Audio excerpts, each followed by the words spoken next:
Do you remember the Jaguar X type? That D-segment executive saloon that was poised to go up against the BMW 3 Series, the Mercedes-Benz C-Class and the Audi A4. Do you remember what a colossal failure that was? I do, because I was dumb enough to buy one. Well, that said, it was a troublesome time for Jaguar. They were owned by Ford at the time, and the X-Type was nothing more than a Mondeo in a fancy dress. Not even the sport model with its 177 kilowatt 3-litre V6 and all-wheel drive could save it. Well, the good news is that its replacement is a dedicated Jaguar. It has its own chassis, its own suspension, and it's set to ruffle some feathers.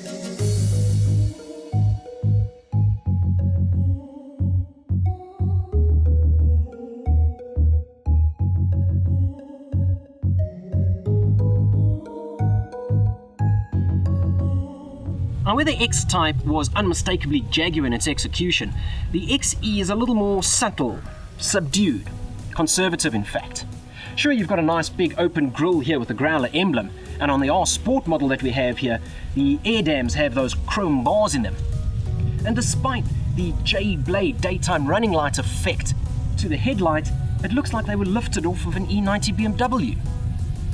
Down the side, they say that it's all aerodynamic and it guides air towards the rear of the car, but I'm just seeing muted swage lines and a simple 3-box design.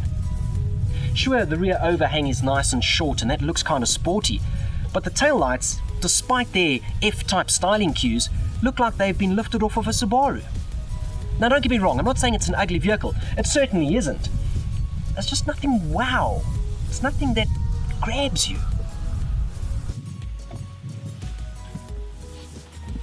Ooh, I like that. I like that a lot. Now, you can't climb inside and expect a high command-style driving position. No, this is low-slung and sporty. But there's one thing that the British can do, is they can really trim an interior. Now, you're not going to find typical Jaguar walnut or maple burl. Rather, you're going to find some brushed aluminium and piano black. But if you're into that walnut and maple maneuver, you can spec your Jaguar XE with it. And for the younger crowd, you can spec it with carbon fiber. There's ambient lighting and beautiful leather trimmings. The touch and feel of everything is fantastic. I'll tell you what, you're not going to find this level of trim on a BMW 3 Series. Not yet, at least. And I love this design. The sloping dashboard gives you the impression of space, while the scalloping and the high transmission tunnel makes it very cosseting, very cockpit-like. And that's a good thing.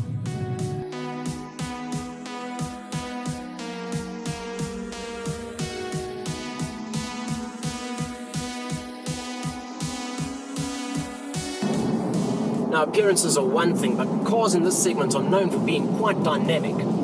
They're sporty in their approach and their handling, with quite a bit of power underfoot. Well, I'm pleased to report that the Jaguar XE doesn't disappoint in that regard. Well, there are 3 motors to choose from. You get a 2-litre turbo diesel that makes 132 kilowatts.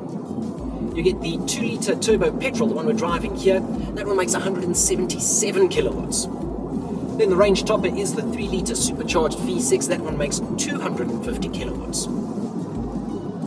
Now, it may not sound too astounding on paper like that, but I tell you what, it's the way that this one pulls that really surprises. It has a fantastic get up and go.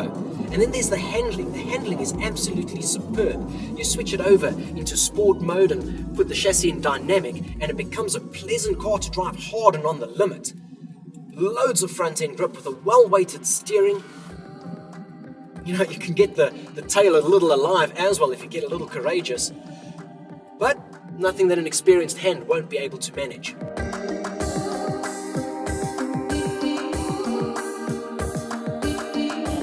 Now, it is a little polar here. It'll do the Jaguar stately cruise absolutely beautifully, soaking up the bumps with almost magical ease. And then it does sport surprisingly well. It is really, really fun and engaging. It's an exciting car to drive, especially when you want to drive it hard. But it battles with the in-between. You'll be cruising along and you'll put your foot down and it's like you need to wake it up to let it know that it needs to perform. It takes a moment to come out of its daze before it gets up and goes. So it really is the two extremes. If you want to cruise, perfect, 100%. If you want to drive it hard, oh, it's game for that. But it's when you're cruising and then decide that you want to gap traffic or do an overtaking maneuver that things start to become a little challenging for it. But it's a minor criticism. It really is. It's something you can live with. You'll get used to it and you'll know that you need to decide what sort of drive you're wanting to take. Spirited or leisurely.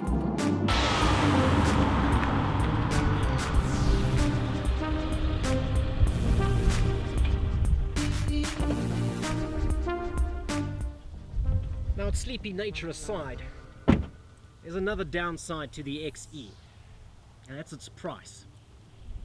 You see, BMW, Mercedes-Benz and Audi all receive special concessions.